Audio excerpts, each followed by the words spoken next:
नमस्कार, बहुत स्वागत है आप सभी का साधना न्यूज पर। मैं हूं आपके साथ सानिया से। तो चलिए हमारी इस खास पेशकश पर आप पर रुक कर रहे हैं। छत्तीसगढ़ प्रभारी पीएल पुनिया ने कांग्रेस के मोर्चा संगठन प्रकोष्ठ विभाग अध्यक्षों और प्रमुख पदाधिकारियों से 1-to-1 चर्चा कर उनके संगठन की गतिविधियों के बारे में विस्तृत जानकारी ली और आगामी महीनों की कार्य योजना की जानकारी मांगी गई। वहीं सदस्यता अभियान में योगदान, कार्यकारिणी की स्थिति, निष्क्रिय पदाधिकारियों के संबंध में जानकारी मांगी गई। साथ ही जिला अध्यक्षों के परफॉर्मेंस से लेकर बूथ लेवल पर कार्यक्रम बनाने को कहा गया। बता दें कि संगठन की समीक्षा कर निष्क्रियों को हटाने के निर्देश दिए गए। फ्रंटल ऑर्गेनाइजेशंस, संबंधित विभाग, प्रदेश कांग्रेस कमेटी के और जो प्रकोष्ठ हैं उनके लोगों से आज विस्तार से बात हुई। क्या उनकी रणनीति है, किस तरह से वो 2023 के चुनाव के लिए तैयारी किए हुए हैं, क्या उनको काम पूरा करना है, उनको आवश्यक निर्देश भी दिए गए। तो इस तरीके से काफ़ी महत्वपूर्ण बैठक थी जिसको सभी लोगों ने अटेंड किया और दिशा निर्देश लेके गए। क्योंकि जैसे हम तैयारी कर रहे हैं तो भारतीय जनता पार्टी भी तैयारी कर रही है और उनको भी हक है, वो भी अपने हिसाब से। लेकिन जनता कांग्रेस पार्टी के साथ है और कांग्रेस पार्टी की सरकार आदरणीय भूपेश बघेल जी के नेतृत्व में जो अच्छा काम हुआ है, उनकी कांग्रेस जनता उनकी तरफ प्रभावित है, उनसे प्रभावित है और उनके प्रति आकर्षित है। तो इसलिए वो भले ही जितनी कोशिश कर लें, लेकिन 2023 में भी जब चुनाव होंगे तो कांग्रेस पार्टी की सरकार लौट के आएगी। तो जनता के बीच में तो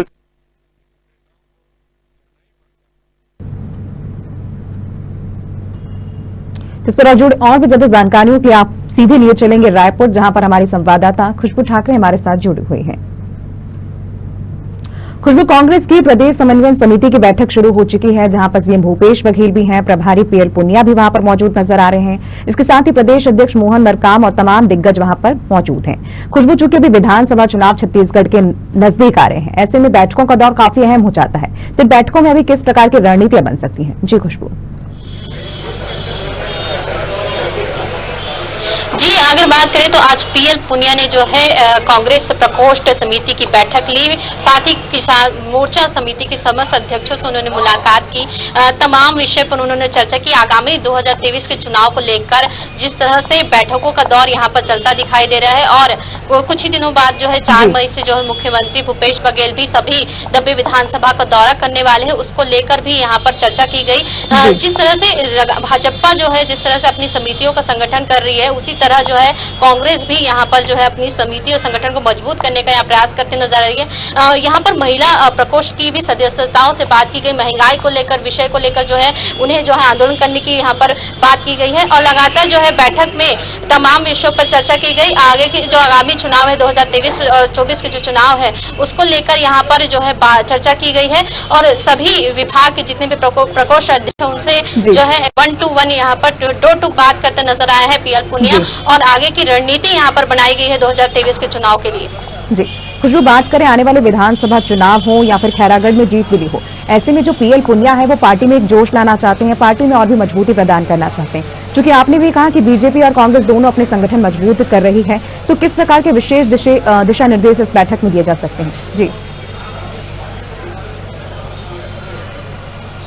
जी, अगर बात करें तो जिस तरह से प्रकोष्ठ समिति की जो बैठक हुई है, बैठक में तमाम पहलुओं पर जो है यहाँ पर चर्चा की है। आगामी चुनाव के लिए जो है रणनीति बनाई गई है। सभी संगठन को जो है मजबूत करने का यहाँ पर पीएल पुनिया प्रयास करता नजर आ रहे हैं। अगर बात करें तो इस बैठक में जो है प्रदेश अध्यक्ष मोहन मरकाम, चंदन यादव जी और सप्तगिरी उल्का जी भी यहाँ पर मौजूद थे और तमाम प्रकोष्ठों के अध्यक्षों से उन्होंने चर्चा की है।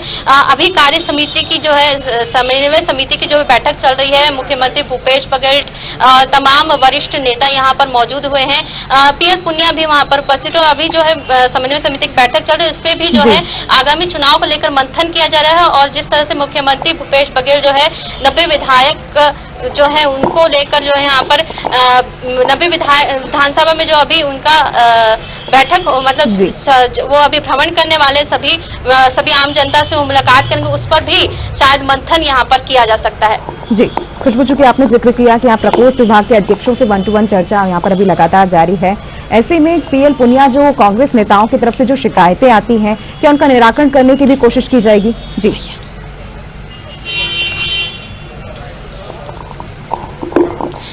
जी हाँ, अगर बात करें तो उसके भी यहाँ पर निराकरण किया जाएगा। आगामी चुनाव को लेकर जिस तरह से बैठकें हो रही है उसमें जो है अगर बात की जाए तो एक तरह से यहाँ पर संगठन को मजबूत करने के लिए लगातार यहाँ पर प्रयास करता नजर आ रहा है पीएल पुनिया, और साथ ही जिस तरह से लगातार तमाम बैक टू बैक जो बैठकें हो रही है उसमें ये लगातार साफ हो रहा है कि आगामी चुनाव के लिए जो है रणनीति यहाँ पर तय हो गई है।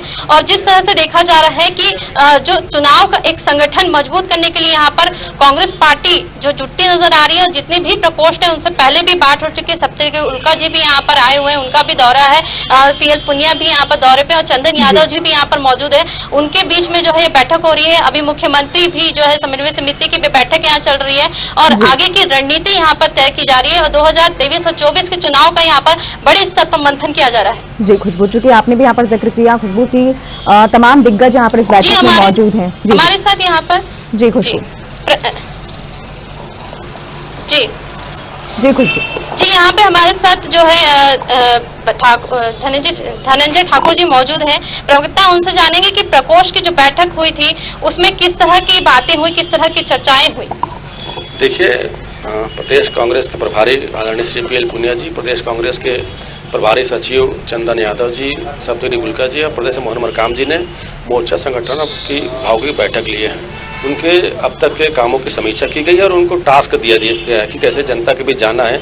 और केंद्र में जो बैठी सरकार है जिससे पूरी जनता पीड़ित है, महंगाई चरम सीमा पर है, जूता चप्पल में भी टैक्स मोदी सरकार ले रही, दवाइयों के दाम बढ़ चुके हैं उनके चलते मुनाफाखोरी से, पेंसिल सीज के दाम बढ़ चुके। कोई भी ऐसा सामान नहीं है जो गृहस्थ जीवन संबंधित हो, चाहे वो स्कूलों संबंधित सारी चीज दाम बढ़े। तो लगातार जनता की लड़ाई लड़ने का उनको टास्क दिया गया है और 2023 की जो चुनाव है उसकी तैयारी को लेकर भी प्रदेश के प्रभारी ने उनको गाइडलाइन दिया है और उनको निर्देश दिया है।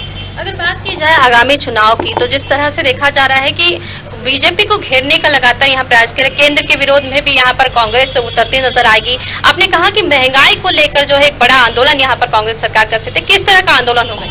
देखिए, आप मोदी सरकार के 8 साल में जो नाकामी है, मैं समझता हूँ देश का कोई ऐसा घर नहीं है जो मोदी के प्रकोप से बचा हो। हर घर में महंगाई का असर दिख रहा है, लोगों के जो राशन के खर्चे हैं, घर का खर्चा, उसमें लोग कटौती कर रहे हैं। बच्चों को दूध नहीं मिल पा रहा है, दूध इतनी महंगी हो चुकी है, बुजुर्गों को दवाई नहीं मिल पा रहा है, दवाइयों के दाम इतने बढ़ चुके हैं। आप देखिए, जहाँ ट्रेनों को सस्ती करनी चाहिए ट्रेन के दाम बढ़े हुए, ट्रेन तो चल ही नहीं रहा है और जो ट्रेनें चल रही है उसका किराया इतना ज़्यादा है कि उसको आम जनता जो है उसको वहन नहीं कर पा रही है। पेट्रोल डीजल के दाम जो जिसके सबसे बड़ी वजह मोदी सरकार की उसमें लगाई एक्साइज ड्यूटी है, जिसको लगातार वापस लेने की मांग जनता कर रही है। लेकिन जो केंद्र में बैठी सरकार है जिनको 303 सीट का जनमत देश की जनता ने, वो अहंकार से ग्रसित है, जनता की आवाज को अनसुना है, उनके द्वारा किया जा रहा है। रसोई गैस जो यूपीए सरकार के दौरान 410 में रसोई गैस मिलता था, उसमें सब्सिडी थी, उस सब्सिडी को खत्म कर दिया गया। स्थिति यह है कि रसोई गैस 1050 में लेने जनता मजबूर है और 5 किलो राशन देकर जनता का जो उपहास केंद्र सरकार के द्वारा उड़ाया जाए। लगातार हम जनता की लड़ाई लड़ने जा रहे हैं। किसानों को 2022 में उनकी आमदनी बढ़ाने की बात हुई थी। स्थिति यह है कि किसानों की उपज की कीमत नहीं मिल पा रहा है, खाद के दाम में चौगुनी वृद्धि हो चुका है, डीजल में जो सब्सिडी किसानों को मिलता था वो बढ़ चुका है, किसी यंत्रों में टैक्स लगाया जाए। तो लगातार जन विरोधी सरकार में काम करे, इसके खिलाफ हमारे लोग, संगठन के लोग जाकर लड़ाई लड़ेंगे। अगर बात करें तो यहाँ पर भाजपा भी जिस तरह से देखा जाए कि अपने संगठन को मजबूत करने का प्रयास कर रही है कि पुंडेश्वरी का भी आगमन हुआ था, बस्तर में भी जो है लगातार उनका दौरा देखने को मिला, किस तरह से देखते हैं?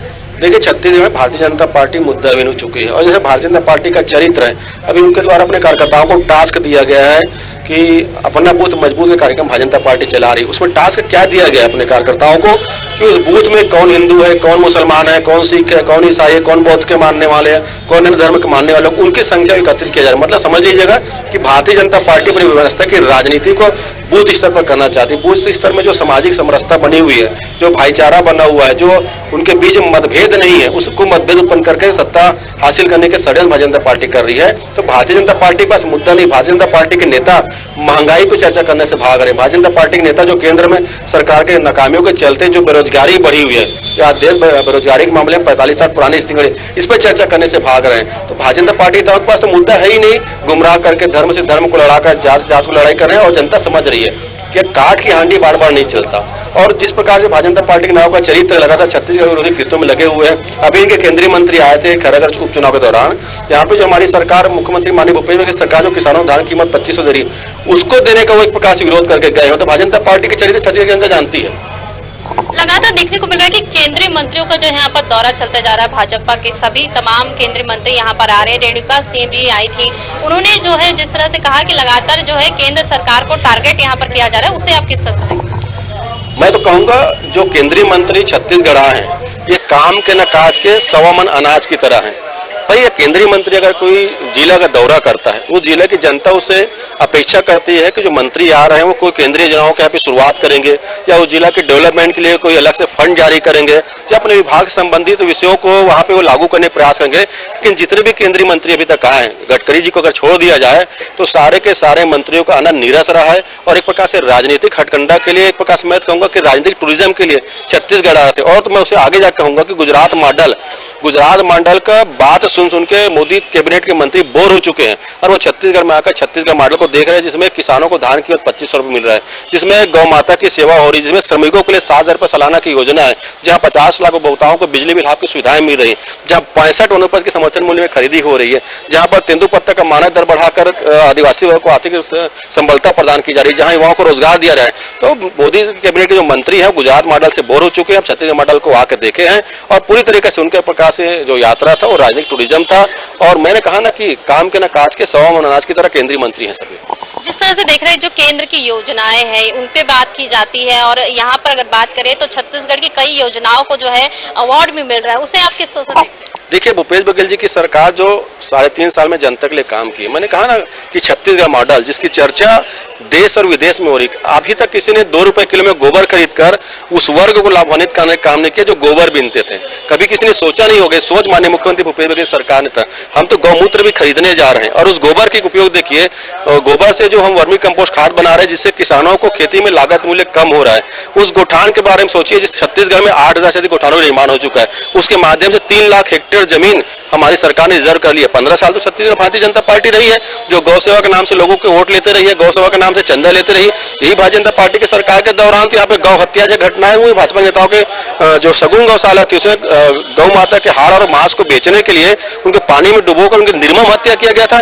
तो स्वाभाविक सी बात है, जो सरकार काम करेगी सरकार के कामों की चर्चा होती है। आज छत्तीसगढ़ मॉडल की चर्चा स्वयं प्रधानमंत्री श्री नरेंद्र मोदी जी को अपने भाषणों में करना पड़ता है। वो अलग विषय के दलीय प्रतिबद्धता के चलते सीधा नहीं कर पा रहे। आज मध्य प्रदेश में, उत्तर प्रदेश में गोबर के संबंधित योजनाएं लागू की गई है, तो कहीं ना कहीं मुख्यमंत्री माननीय श्री भूपेश बघेल सरकार की जो छत्तीसगढ़ मॉडल है, जिसकी चर्चा करने हर व्यक्ति मजबूर है, उस योजना को राज्य में लागू करने हर कोई मजबूर है।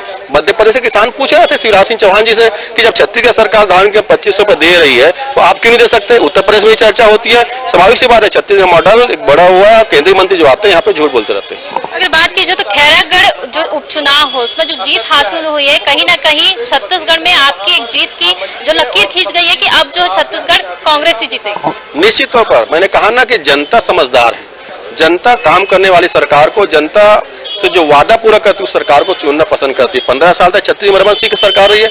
इन्होंने भी किसानों से वादा किया था कि धान की कीमत 21 रुपये, समर्थन मूल्य 300 देंगे। 15 साल में इन्होंने नहीं दिया है। इन्होंने आदिवासी वर्ग से वादा किया था कि उनकी सरकार अगर बनती है, भारतीय जनता पार्टी सरकार बनती है, तो 10 लीटर दूध देने वाला जर्सी गाय देंगे, परिवार के एक सदस्य को रोजगार देंगे। नहीं हुआ, उल्टा ये हुआ कि आदिवासियों को जेल में बंद किया गया रमन सरकार के दौरान, उनकी जमीनों को छीना गया। तो जो सरकार वादा पूरा करेगी, जनता की अपेक्षाओं पर खरा उतरेगी, उसकी जीत होगी। और माननीय मुख्यमंत्री भूपेश बघेल सरकार ने जनता को वादा हमने किया था, जो कहे थे हम उसको पूरा करने का काम किया है। तो स्वाभाविक सी बात है, हमारे जनता के प्रति, हमारी सरकार के प्रति विश्वास है। और खैरागढ़ चुनाव भी हम इसलिए जीते हैं, और आने वाले 2023 के चुनाव हैं, आज हम 71 सीट में हैं, और निश्चित तौर पर जिस प्रकार जनता को विश्वास है, हम 71 सीट से ऊपर भी जाएंगे। महिला मोर्चा को जो है महंगाई के मुद्दे पे यहाँ खड़े होने के लिए कहा गया, और इस पे जो है लगातार प्रदर्शन करने की बात की जा रही है। क्या लगता है कि महंगाई का जो मुद्दा है उसको लेकर जो है केंद्र सरकार कुछ गंभीर होती नजर आ रही है? देखिए, महंगाई को लेकर जिस प्रकार से मैंने पहले कहा ना कि मोदी सरकार जो आंकड़ों के अहंकार में ग्रसित है, 303 सीट जनता ने उनको अपने भलाई के लिए दिया था। 303 सीट जनता ने उनको महंगाई कम करने के लिए दिया था। 303 सीट जनता ने उनको देश में भ्रष्टाचार खत्म करने दिया था। 303 सीट युवाओं ने उनको 2 करोड़ रोजगार मिलने के आस में दिया था। 303 सीट मिलने के बाद जो भाजपा की केंद्र सरकार है, जिसका अहंकार है, आज जनता की आवाज नहीं सुन रहे। किसानों को जो आंदोलन करने पड़ रहे थे, किसानों के लिए 3 ऐसे काले कानून लगे जिसमें किसानों को गुलाम बनाने की साजिश है। 700 से अधिक किसानों की शहादत होने के बाद किसी बिल को वापस लिया गया है। अहंकार से ग्रसित सरकार है। आज सिलेंडर के दाम 410 में जब सिलेंडर मिलते थे तो ही भारतीय जनता पार्टी के नेता और नेत्रियां प्याज और आलू की माला पहनकर उसको महंगाई डायन बोलती थी। आज 1050 में गैस सिलेंडर लेने मजबूर है तो उसको राष्ट्रवाद का नाम देते हैं। जनता की बात सुना नहीं जा रहा है। मनमोहन सिंह जी की सरकार थी दौरान पेट्रोल डीजल पर 2 रुपए 3 रुपए 84 पैसा और 9 रुपए टैक्स लगता था। 33 यहाँ पर टीएस सिंहदेव जी यहाँ पर जाते दिखाई दे रहे। समन्वय समिति की बैठक में आप देख सकते हैं लाइव यहाँ पर टीएस सिंहदेव जो है यहाँ जाते दिखाई दे रहे हैं। समन्वय समिति की बैठक में वो भी सम्मिलित होने आए हैं। तो अभी समन्वय समिति की बैठक यहाँ पर लगातार चलती जा रही है और बड़े दिग्गज नेता यहाँ पर मौजूद है। हम धनंजय जी से जानते बैठेंगे कि समन्वय समिति की बैठक में अहम बैठक यहाँ पर होती दिखाई दे रही है। तमाम दिग्गज नेता यहाँ पर मौजूद है, क्या कहना चाहेंगे? निश्चित तौर पर समन्वय समिति की बैठक चल रही है। माननीय मुख्यमंत्री भूपेश बघेल जी, प्रदेश कांग्रेस अध्यक्ष माननीय मोहन मरकाम जी, प्रदेश के प्रभारी माननीय पीएल पुनिया जी, प्रभारी सचिव जो है प्रदेश अध्यक्ष मोहन मरकाम जी, तामदास साहू जी, टीएस सिंहदेव जी और वरिष्ठ नेता इसमें शामिल है। तो एक महत्वपूर्ण बैठक चल रहा है और कुछ समय पश्चात इस बैठक का जो निर्णय होगा आपके बीच में होगा। जी, अगर बात करें तो जिस तरह से मुख्यमंत्री भूपेश बघेल जो है विधानसभा जो 90 विधानसभा है उनका दौरा करने वाले हैं और तमाम आम सभा भी वो करने वाले हैं और अचानक भी वो भ्रमण करने वाले हैं, जहाँ जो योजनाएं हैं उनके बारे में वो निरीक्षण करने वाले हैं। किस तरह से देखिए, जनता के प्रति हमारी सरकार की जो कर्तव्य है और हमारी जिम्मेदारियां हैं, हम उसको पूरा करने जा रहे हैं। मुख्यमंत्री माननीय भूपेश बघेल जी विधानसभा क्षेत्र के दौरे में जाएंगे, गांव में जाएंगे, गांव के लोगों से चर्चा करेंगे, शहरी क्षेत्र में जाएंगे, ब्लॉक में जाएंगे, जनप्रतिनिधियों से वहां पे चर्चा करेंगे, वहां के बुद्धिजीवियों से चर्चा करेंगे, युवाओं से बात करेंगे और हमारी सरकार की योजनाओं का कितना उनको लाभ मिला है और वहाँ के लोग हमसे और क्या उम्मीद करते हैं, उनकी उम्मीद को भी पूरा करने का काम करेंगे तो बेहतर इसका लाभ मिलेगा। और एक सरकार के दायित्व जो होता है जनता के प्रति, उसको निर्वहन हमारी सरकार लगातार का पहले दिन से कर रही है और आज भी कर रही है। जिस तरह से देखा जा रहा है उनके दौरे को एक बड़ा दौरा यहाँ देखने को मिल रहा है, क्योंकि आगामी जो चुनाव है 2023-24 उसके नजरिए से उसे देखा जा रहा है कि चुनाव में जो है छत्तीसगढ़ की जीत के लिए जो है कांग्रेस की जीत को देखते हुए जो ये दौरा किया जा रहा है। निश्चित तौर पर अगर हम इस दौरे की चर्चा करें तो हमको थोड़ा सा पीछे जाना पड़ेगा। जब रमन सिंह जी की सरकार रही, भारतीय जनता पार्टी सरकार रही, उधर हम विकास यात्रा निकालते थे। विकास यात्रा तो पोस्टरों में दिखता था लेकिन जनता के बीच में विकास की कोई चीजें नहीं नजर आती थी। मुझे वो दौर भी याद है जब बच्चियां स्कूल के लिए टीचर्स मांगे तो ही रमन सिंह की सरकार ने उनके ऊपर लाठे चलाने का काम किया था। तो विकास के जो झूठे ढिंडोरे रमन सरकार द्वारा पीटा गया था उनका फल मिल गया। हमारी सरकार काम करती। मैंने कहा ना, जब हमने कर्ज माफी की घोषणा की तो राज्य के 20 लाख किसान परिवार यानी कि 80 लाख लोगों को फायदा मिला है। 20 लाख किसान तो कर्ज मुक्त हो गए ना, उनके 4 उसके परिवार के लोग हैं। हम जब किसानों को धान की 2500 रुपए दे रहे हैं तो आज स्थिति है कि राज्य में 4.5 लाख किसान धान पैदा करने वाले सामने आए हैं, जो किसान खेती किसानी से मुंह मोड़ लिए थे। उपज जो हेक्टेयर जो होता है हमारा पैदावार का, उसमें लगभग बढ़ोतरी हुआ है और धान के साथ साथ कोदो, कुटकी, रागी, गन्ना, दलहन, तिलहन और मक्का लगाने वाले किसानों को भी हम 10,000 रुपए की सब्सिडी दे रहे हैं, उसमें सपोर्ट प्राइस उसको दे रहे हैं, प्रॉफिट दे रहे हैं उनको।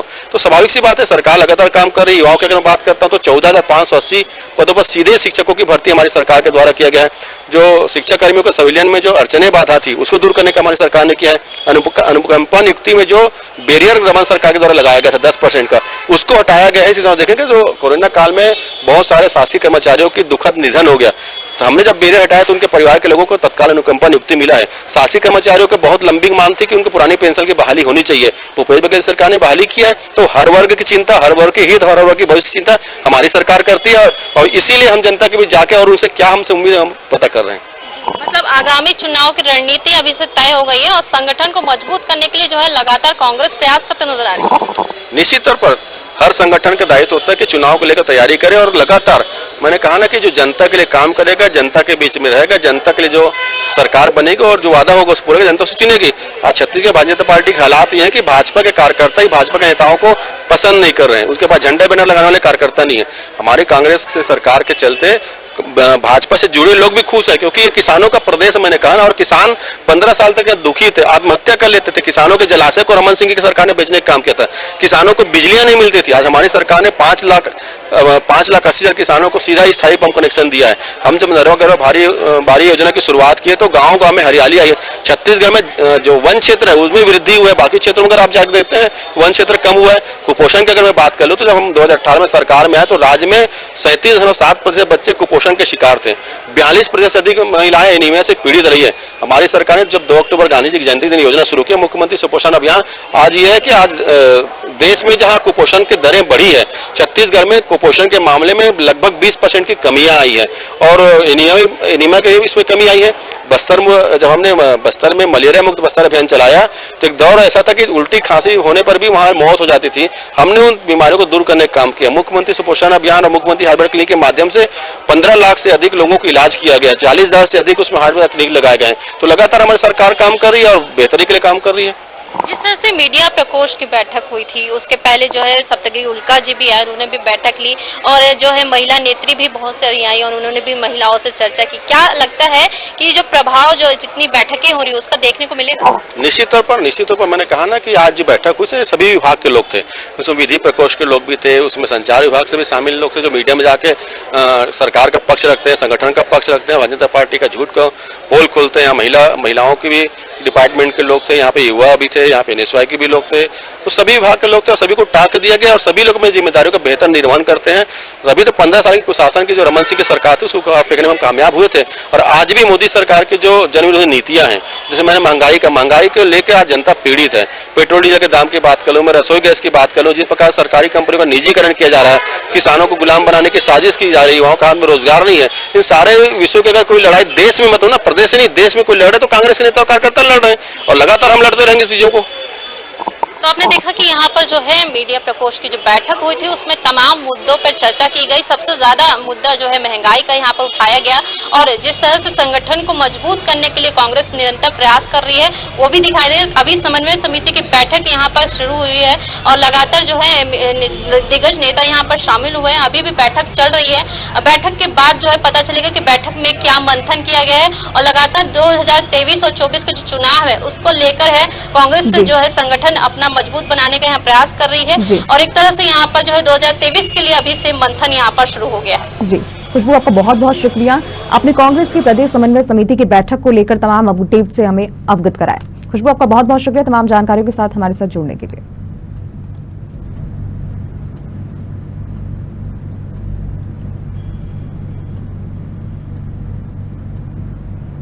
तो फिलहाल के लिए इतना ही। बने रहिएगा साधना न्यूज के साथ, तब तक के लिए नमस्कार।